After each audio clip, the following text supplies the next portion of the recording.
ayat 7 dan 8 Allah bersumpah menyebut satu lagi, yaitu jiwa. Jiwa yang ada pada diri kita. Dan jiwa di sini Allah menyebut jiwa berarti diri kita ini baik yang secara jasad maupun secara ruh. Jadi seringkali Allah menyebut diri kita sebagai nafs. Nafs itu gabungan antara jasad dan roh. Tapi kadang-kadang Allah menyebut seseorang itu dengan insan, ya. Setelah Allah bersumpah dengan makhluk yang berbeda-beda, ada matahari dan bulan, ada siang dan malam, ada langit dan bumi.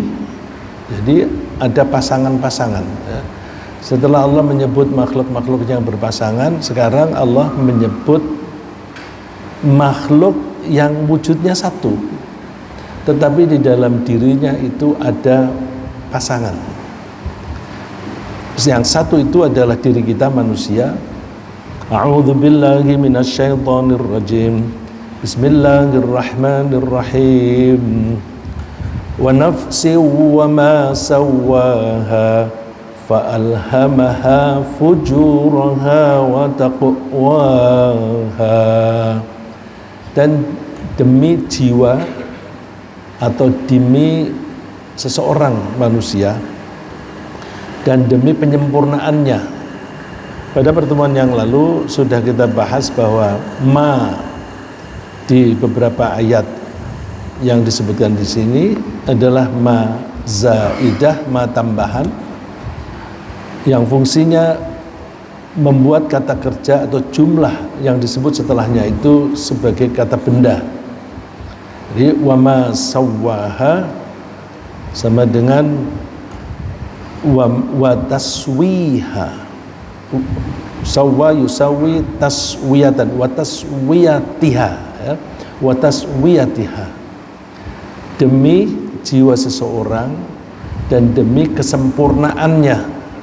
Allah membuat manusia itu sebagai kesatuan yang sempurna dalam arti kelengkapan yang memadai, ya. Kelengkapan yang memadai. Saya tidak menyebut kesempurnaan ini sebagai tamun yang meliputi segalanya, karena manusia itu tidak dibuat sempurna betul. Memang manusia itu dibuat oleh Allah dalam bentuk yang paling baik, ya, seperti disebutkan di surat At-Tin, laqad khalaqnal insana fi ahsani taqwim.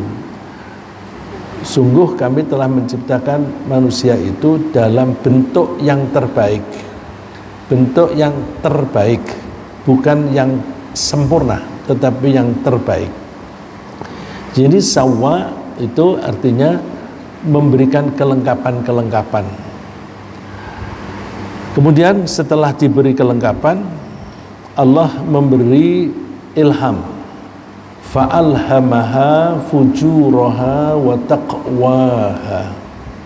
Kemudian Allah memberi ilham kepada jiwa itu fujuraha, potensi kedurhakaannya, wa taqwaha, dan potensi ketakwaannya.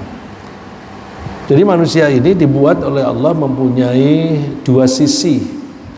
Ada kecenderungan bertakwa dan ada kecenderungan durhaka. Takwa itu berarti nurut kepada Allah, sedangkan durhaka itu membangkang, tidak nurut kepada Allah. Itu dua-duanya ditanamkan oleh Allah di dalam jiwa seseorang. Ada yang mengartikan fa'alhamaha itu memberi petunjuk. Jadi Allah memberi petunjuk kepada setiap orang Petunjuk kepada ketakwaan dan kedurhakaan. Petunjuk di sini lebih berarti kepengarahan atau pemberitahuan. Jadi Allah memberitahu ini baik, ini buruk. Dalam pemahaman yang pertama, saya menyebutnya Allah menanamkan di dalam jiwa seseorang ada potensi takwa dan ada potensi durhaka. Berarti di dalam diri manusia itu bibit-bibit takwa ada dan bibit durhaka ada. Kalau dikatakan fa'alhamaha itu memberi petunjuk, memberikan pengarahan, berarti proses berikutnya setelah Allah memberikan kelengkapan-kelengkapan pada manusia, kemudian Allah memberitahukan bahwa kalau kamu mengikuti cara yang ini kamu takwa, kalau kamu mengikuti cara yang itu kamu durhaka. Wallahu alam, saya cenderung memakai kedua-duanya, ya. Kalau ada perbedaan pendapat bagi para ulama, saya cenderung menghormati para ulama. Kita tampung dua-duanya, kemudian kita mencoba memahami maksud masing-masing. Tapi yang paling tepat adalah bahwa kita kalau mau menerjemahkan satu ayat, kita mesti merujuk kepada ayat-ayat yang lain yang relevan dengan ayat itu. Coba kalau tadi dikatakan bahwa manusia itu diciptakan oleh Allah, kemudian diberikan kelengkapan. Kelengkapan itu apa? Di surat An-Nahl Allah menyebutkan, wallahu akhrajakum min butuni ummahatikum la ta'lamuna syai'a. Allah lah yang mengeluarkan kalian dari perut ibu-ibu kalian. Pada saat itu kalian tidak mengetahui suatu apapun. La ta'lamuna syai'a. Jadi manusia begitu lahir modal pengetahuannya nol. Tapi Allah sudah memberi perangkat yang ditanamkan pada manusia. Perangkat itu bisa digunakan untuk menangkap informasi-informasi yang masuk dan diberi perangkat untuk bisa memilah-milah mana informasi yang benar dan salah, mana informasi yang baik dan mana yang buruk. Kelengkapan itu yang paling penting ada 3 yang disebutkan di ayat ini. Wa ja'ala lakumus sam'a wal absara wal af'idah, dan Allah menjadikan untuk kalian pendengaran, penglihatan, dan afidah. Afidah ini jamak dari fuad. Fuad tunggal, jamaknya afidah. Sering orang mengartikan afidah itu hati nurani. Yang saya tangkap afidah itu artinya sama dengan qulub atau qalbun. Karena di ayat-ayat yang lain Allah menyebutnya qalbu atau qalbun. Tapi di beberapa ayat Allah menyebutnya afidah atau fuad. Oleh karena itu fuad dan qalbu itu dalam pemakaiannya exchangeable, bisa tukar menukar dengan pengertian yang sama.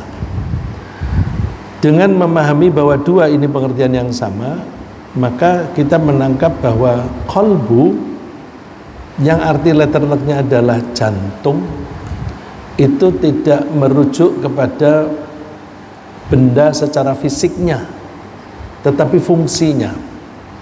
Benda secara materi, jantung itu ya alat untuk memompakan darah di dalam tubuh manusia. Tapi di Al-Quran disebut qalbu itu digunakan untuk berpikir. Afalam yasiru fil ardi falahum qulubu yaqiluna biha. Apakah orang-orang itu tidak berjalan-jalan di muka bumi dan mereka menggunakan qalbunya untuk berfikir? Afalam yasiru fil ardi falahum qulub. Mereka mempunyai qalbu, ya, qulub jamak dari qalbun, yaqiluna biha, yang mereka gunakan untuk berakal. Berakal itu berfikir. Jadi kalau begitu qalbu itu termasuk bagian yang kita gunakan untuk berfikir. Apakah itu bertentangan dengan pengetahuan? Bukan, pengetahuan itu harus tunduk pada Al-Quran, bukan Al-Quran yang tunduk kepada pengetahuan. Di ayat yang lain Allah menyebut yang bisa berbohong itu otak, ya, seperti di surat Al-Alaq bahwa malaikat akan memasukkan orang-orang yang kafir itu ke neraka dengan dipegang ubun-ubunnya. Ya. La illam yantahi lanas fa'am bin nasiyah. Kalau dia tidak berhenti menghalang-halangi Muhammad untuk berdakwah, untuk melaksanakan ibadah, kami akan menangkapnya di ubun-ubun. Nasiyatin kadzibah, ubun-ubun yang suka berbohong. Jadi kalau begitu, ubun-ubun itu kan yang kita ketahui itu tengkorak. Tengkorak itu tempat. Jadi yang disebut tempatnya, tapi yang dimaksud isinya, akal. Jadi kalau kita berpikir, jangan berhenti di otak. Kalau berhenti di otak, kita tidak menggunakan hati nurani sebagai tolok ukur itu baik atau buruk. Karena kalau otak itu secara rasional. Jadi orang-orang yang suka menipu, suka memeras orang lain, menganiaya orang lain, suka mencuri harta orang lain, mereka hanya menggunakan akal saja, tidak menggunakan hati nurani untuk ukuran. Nah, hubungannya apa antara otak dan jantung? Kalau otak itu memproses pemahaman, kalau kita melihat sesuatu kejadian, maka informasi ini kita lanjutkan dari mata ke otak. Kemudian otak mengolahnya, otak kiri dan kanan diolah, kemudian hasilnya adalah kesimpulan. Kesimpulan itu akan mempengaruhi perasaan kita. Di kesimpulan itu akan men-trigger di bagian otak, di bawah otak namanya amigdala. Amigdala itu melanjutkan ke sistem limbik dan terus ke saraf tulang belakang. Nah, saraf tulang belakang itulah yang melanjutkan informasi ke jantung. Kalau dia bohong, maka dia akan mempunyai kekhawatiran kebohongannya itu ketahuan. Karena dia takut ketahuan, maka jantungnya akan berdetak lebih sering. Ya. Nah, itu kaitan antara berpikir dengan otak dan hati nurani. Kalau orang tidak menggunakan hati nuraninya, meskipun dia berbuat kejahatan, jantungnya itu berdebar-debar, dia tetap langgar. Kalau dia memperhatikan hatinya, maka kalau dia berdebar-debar, dia menganggap bahwa ini dosa, ini salah. Ya, seperti Rasulullah ketika ditanya oleh orang yang pikirannya sederhana, mahwal ithm, dosa itu apa Rasulullah? Jawaban Rasulullah sederhana, coba kamu tanya pada jantungmu, pada kolbumu. Kalau kamu berbuat sesuatu kemudian jantungmu bergetar, deg-degan, itu dosa. Ya, sesederhana itu cara menyampaikannya. Ya, jadi manusia itu dilengkapi dengan sarana-sarana, yaitu indera yang bisa menangkap informasi dari luar, kemudian dilengkapi juga dengan sistem berpikir untuk mengolah informasi. Dengan mengolah informasi itu, maka manusia akan tahu bahwa ini baik dan itu buruk. Karena kita dilengkapi dengan kelengkapan yang lebih dibanding dengan makhluk yang lain, maka kita mestinya bersyukur. La'allakum tashkurun, agar kalian bersyukur. Jadi kelengkapan ini semacam receiver, semacam alat-alat untuk mereceive, untuk menerima informasi dan mengolahnya. Ada kelengkapan lain lagi, yaitu Allah memberikan kelengkapan yang namanya hawa nafsu, atau di ayat 14 surat Ali Imran disebut syahwat. Syahwat dalam bahasa Arab itu artinya keinginan secara umum. Kalau bahasa Indonesia, syahwat itu keinginan secara khusus. Ini dalam bahasa Arab, maka syahwat di sini adalah keinginan secara umum. Keinginan itu apa? Keinginan itu dorongan. Sesuatu di dalam diri kita yang mendorong kita untuk berbuat sesuatu. Hubungannya apa dengan tadi indera dan akal? Ketika kita melihat suatu kejadian atau mendengarnya, kita olah di pikiran kita, kemudian kita mengambil kesimpulan. Setelah kesimpulan, kita lalu mengambil keputusan. Keputusan itu tidak akan kita laksanakan kalau kita tidak punya dorongan, tidak punya drive.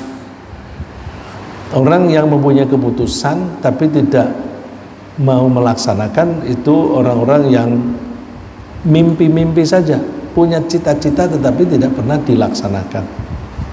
Oleh karena itu dibutuhkan drive, dorongan, syahwat atau hawa nafsu.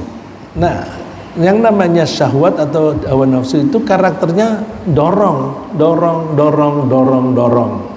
Nah, kalau tidak ada remnya, maka dorongan ini bisa menjerumuskan orang. Maka syahwat itu penting untuk membuat kita terdorong, termotivasi untuk melakukan sesuatu. Tapi gunakanlah afidah atau fuad tadi, pola pikir kita gunakan untuk ngerem bahwa sampai sejauh ini boleh, di luar atau melampaui itu tidak boleh. Maksudnya, jadi apapun yang kita lakukan itu ada batasnya. Lapar, ya kalau lapar kita ingin makan. Kemudian di depan kita ada makanan-makanan yang kita beli atau kita peroleh dengan cara yang halal. Terus di meja lain ada makanan yang enak juga, yang jenis yang berbeda. Dorongan hawa nafsu kita itu mendorong untuk kita makan karena lapar. Tapi akal membatasi, yang boleh kamu makan hanya yang di meja ini ya, yang halal. Di meja itu punya orang lain, jangan kamu merambah ke sana. Jadi hawa nafsu itu mendorong, kepengin sih itu, iya tapi jangan, itu dilarang karena bukan milikmu. Nah, yang rem itu akal. Nah, akal itu bisa ngerem kalau dibekali pengetahuan tentang mana yang halal dan yang mana yang haram. Kalau tidak ada bekal itu, ya dia tidak tahu kapan harus ngerem dan kapan tidak usah ngerem. Ya. Jadi kelengkapan ini betul-betul lebih lengkap dibanding dengan makhluk yang lain. Binatang diberi hawa nafsu tetapi tidak diberi akal. Malaikat diberi akal tetapi tidak diberi hawa nafsu. Jadi manusia ini lebih lengkap dibanding dengan makhluk lain. Nah, di ayat ini sudah sering dibahas dorongan ini, dorongan terhadap wanita, anak-anak, harta, dan sebagainya. Kemudian masih dikasih lagi kita kelengkapan untuk kita bisa berbuat sesuatu, yaitu insting. Insting ini bisa kita tangkap dari penjelasan Nabi Musa kepada Fir'aun. Saat itu Fir'aun bertanya, siapa Tuhanmu itu Musa? Tuhanmu siapa? Nabi Musa menjawab, qala rabbuna alladhi a'ta kulla syai'in khalqahu thumma hada. Tuhan kami adalah yang memberi sesuatu kepada makhluknya. Memberi sesuatu kepada makhluknya. Makhluk tertentu diberi sesuatu yang tertentu bagi dia. Seperti yang mudah kita ambil contoh, cicak. Allah memberi cicak buntut seperti makhluk-makhluk yang sejenis, ya, seperti tokek dan sebagainya, kan punya buntut. Anjing juga punya buntut. Tetapi cicak tahu bagaimana menghindari bahaya kalau dia itu ditangkap oleh makhluk lain di buntutnya. Kalau dia ditangkap buntutnya, dia tahu dia bisa memutuskan, membuat buntut itu putus, lepas. Dengan putus, dia bisa lari lagi. Kok tahu dia? Iya, tsumma hada. Allah memberi hidayah. Hidayah kepada cicak. Kita biasanya tidak menyebut wahyu. Kita menyebutnya insting. Kalau hidayah kepada manusia, kita juga seringkali diberi hidayah oleh Allah. Tapi hidayah oleh Allah yang diberikan kepada kita langsung ke pikiran kita, kita tidak menyebut wahyu. Kita mendefinisikan wahyu itu untuk para nabi. Kita menyebutnya ilham. Ya, kalau itu petunjuk dari Allah langsung ke pikiran kita, dan kita orang biasa tidak layaklah kita menyebut wahyu. Tapi itu namanya ilham. Tapi Allah menyebutnya wahyu. Contoh lebah. Lebah itu coba kita lepaskan, atau lebah yang kita dapatkan bayi, kemudian kita pisah-pisah di berbagai tempat. Nanti ketika mereka membuat rumah yang dibuat berbagai lebah di tempat yang berbeda, bentuknya sama. Bentuknya sama. Ya. Misalnya ada lebah yang rumahnya itu segi 6. Kok bisa dia tahu bahwa membuat rumah yang paling bagus, yang paling kokoh itu segi 6? Coba kalau kita tanya pada Pak Dadang, kenapa tidak segi 4 saja Pak Dadang? Mana lebih kuat, segi 4 dan segi 6? Lebih kuat mana Pak? 6. 1 lebih kuat. Kedua, mana lebih efisien, segi 6 atau segi 4? Atau segi 6 dan melingkar, ya, lingkaran, mana lebih efisien? Kok segi 6 kok tidak dibuat melingkar aja? Mana lebih efisien? 6. Karena kalau melingkar nanti ada lubang-lubang, ada ruang yang tidak berguna, ada space yang nggak ada gunanya. Maka dibuat segi 6 supaya bisa semua space-nya itu kepake. Dan karena segi 6 maka tarik menariknya itu kokoh. Kalau segi 4 tarik menariknya masih kurang kokoh, bisa roboh ke sana atau ke sana ya. Jadi kok bisa membuatnya itu segi 6? Siapa yang ngajari? Allah. Itu insting ya. Alladzi a'ta kulla syai'in khalqah. Allah memberi, ada makhluk, kemudian makhluk itu diberi. Setelah diberi sesuatu ini, tsumma hada, Allah memberi petunjuk bagaimana memanfaatkan itu. Bagaimana memanfaatkan pemberian itu. Cicak diberi buntut, dia tahu bagaimana memanfaatkan buntut yang bisa dilepas itu. Tangan kita, jari-jarinya tidak rata. Tapi ketika kita mau makan, kita tahu bagaimana caranya bisa makan, bisa mengambil makanan. Nanti digabung jadi satu sehingga permukaannya ini ujung-ujungnya bisa rata. Ya, kita tahu. Dan binatang-binatang tidak usah diajari. Mereka tahu bagaimana supaya mereka bisa mereproduksi diri. Sehingga mereka bisa punya anak keturunan. Nah, itu insting. Jadi manusia dilengkapi itu semuanya. Kalau kita bicara insting tentu untuk hewan itu banyak sekali ya, sehingga kita itu bisa menangkap bahwa mereka nggak pernah kursus, tapi kok bisa ya?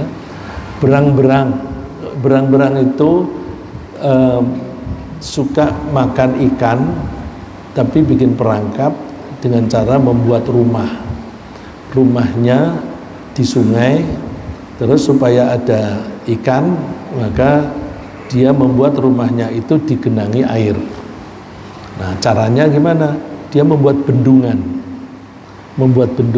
supaya air sungai itu naik karena terhambat bendungan tadi. Kemudian dia ngalirnya di permukaan yang agak tinggi. Dengan demikian ada air yang dalam. Nah, untuk membuat bendungan itu gimana? Kalau itu ada sungai, maka berang-berang itu akan merobohkan pohon-pohon di sekitarnya, di sekitar sungai. Bagaimana cara merobohnya? Dierat, apa namanya itu apa? Erat. Ya, yaitu cara mengeratnya itu mereka tahu. Yang sebelah sana dieratnya di sebelah sini supaya nanti kalau robohnya ke arah sungai. Yang sini dierat supaya nanti robohnya ke arah sungai. Jadi dengan begitu pohon-pohon ini nanti akan roboh, jatuh ke sungai, menghambat aliran air, terus dia menjadi bendungan. Lalu dia membuat rumah di situ. Siapa yang ngajari? Nggak pernah ada kursus. Nah, itu insting. Nah, oleh karena itu kita mesti bersyukur diberi kelengkapan semuanya itu, dan kita mesti memanfaatkannya secara proporsional dan terbimbing. Terbimbing ini kita bisa mendapatkan bimbingan melalui Al-Quran dan melalui utusannya Nabi Muhammad SAW. Setelah mempunyai kelengkapan tadi, Allah memberi pengarahan. Inna hadainahus sabil, kami beri petunjuk kepada manusia itu jalan yang benar ya? Jalan yang benar. Cuma manusia itu ada yang ketika diberi pengarahan, hidayah di sini adalah pengarahan.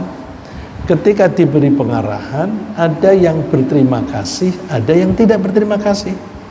Yang berterima kasih itu adalah orang-orang yang memanfaatkan hidayah tadi, memanfaatkan pengarahan tadi dengan baik sehingga dia selamat dan bahagia. Nah, yang mau memanfaatkan itu disebut syakir, orang yang berterima kasih. Yang tidak mau memanfaatkan itu disebut kafur atau kafir. Jadi di antara manusia setelah dikasih kelengkapan tadi lalu dikasih pengarahan, ada yang mau nurut, ada yang tidak. Terus ketundukan itu sudah ditanamkan oleh Allah kepada manusia. ada kecenderungan-kecenderungan di jiwa manusia, ada yang kecenderungannya nurut, ada kecenderungannya balelo, gitu ya. Ada gejala yang bisa kita rasakan, mudah-mudahan kita termasuk orang yang mau menerima hidayah dengan baik dan mensyukurinya. Kalau orang ada kemauan seperti itu, maka dia akan mendapatkan atau menganggap informasi itu penting bagi dia dan cocok bagi dia. Cocok itu bahasa Arabnya taufik. Jadi kita kalau mendapatkan informasi yang benar dan baik, kemudian hati kita merasa, oh cocok ini untuk aku. Rasa cocok itu namanya taufik. Taufik itu pemberian dari Allah. Nah, itu Pak Andi suka kalau mengakhiri pembicaraan, wabillahi taufiq wal hidayah. Kita mohon taufik dari Allah dan hidayahnya. Nah, ada gejala-gejala orang yang kecenderungannya takwa. Tadi di surat Asy-Syams kan, fa'alhamaha fujuraha wa taqwaha. Orang yang punya kecenderungan ke takwa, gejalanya kalau mendapat informasi itu dia akan dengan sukarela menerimanya. Faman yuridillahu an yahdiyahu yashrah sadrahu lil Islam wa man yurid an yudillahu yaj'al sadrahu dayyqan harajan ka'annama yas'adu fis sama'. Kadzalika yaj'alullahu ar-rijsa 'alal ladzina la yu'minun. Dibedakan antara dua orang yang memanfaatkan potensi takwa, yang satu memanfaatkan potensi durhaka. Orang yang Allah menghendaki untuk mendapatkan hidayah, yashrah sadrahu lil Islam, Allah itu akan membuat dadanya itu merasa lapang untuk tunduk kepada Allah. Islam ini artinya tunduk. Wah, ini cocok untuk aku. Ya deh, aku nurut. Aku tunduk, aku nurut. Sebaliknya, orang yang punya bakat fujur atau yang mau mengembangkan bakat fujur, itu rasanya mendapatkan informasi itu sesak di dada. Jadi kalau ada informasi-informasi yang mengajak kepada kebaikan, dia tolak. Coba aja kita lihat orang-orang kalau berkumpul banyak dan mereka lagi joget-joget atau gimana begitu, kemudian mendengar suara azan, wah mereka surain gitu, karena hatinya merasa tidak cocok dengan itu, ya. Jadi orang yang merasa tidak cocok itu, ya ja'al sadrahu dayyqa, dadanya itu seperti sempit begitu, sesak. Kesaan dada itu diibaratkan seperti ka'annama yas'adu fis sama', seperti orang yang mendaki ke langit. Langit itu di atas. Kalau orang makin tinggi naiknya, di atas kita itu makin jauh dari bumi, oksigennya makin tipis. Karena oksigennya makin tipis, maka kalau kita bernafas rasanya sesak. Rasanya sesak. Nah, zaman Nabi Muhammad siapa yang pernah ngetes, yang pernah bikin eksperimen kalau makin tinggi itu sulit bernafas? Tapi Al-Quran menyebutnya itu. Jadi Al-Quran itu lebih maju daripada ilmu pengetahuan. Nah, mudah-mudahan kita ini termasuk yang mudah menerima pengarahan dari Allah. Nah, orang yang tidak mau menerima informasi benar dari Allah, itu ibaratnya di dalam hatinya atau di dalam jiwanya itu ada kotoran. Kadzalika yaj'alullahu rijsa. Demikian Allah menjadikan di hatinya itu ada kotoran. Rijsun itu kotoran bagi orang-orang yang tidak mau beriman. Nah, orang yang semacam itu tidak mau mendengarkan, diajak ngaji nggak mau, karena ngaji itu bikin dada sesak aja. Ya. Kita fussilat ayatul Qur'anan Arabiyyan liqaumin ya'lamuna basyiran wa nadhira. Ketika misalnya dibacakan Al-Quran itu mendorong kita berbuat baik dan mencegah kita berbuat buruk. Fa'aradu aktsaruhum fahum la yasma'un, mereka berpaling dan tidak mau mendengarkan. Wa qalu qulubuna fi akinnatin mimma tad'una ilaih, dan mereka menganggap hatiku tidak bisa menerima itu, akalku tidak bisa menerima itu. Wa fi adhanina waqru wa min bainina wa bainika hijabun fa'mal innana 'amilun. Aku mendengarnya juga enggak enak, udahlah kamu jalanin sendiri, aku jalanin apa yang mauku sendiri. Nah, jadi mereka cenderung untuk menolak. Oleh karena itu kita tundukkan hati kita dengan cara memperbanyak pengetahuan kita tentang keimanan, sehingga kita lebih mudah menerima informasi-informasi yang benar dan baik dari Allah. Kemudian kita merasa cocok, ya. Merasa cocok itu taufik, dan kemudian kita gunakan untuk pedoman kita berperilaku sehari-hari. Terima kasih.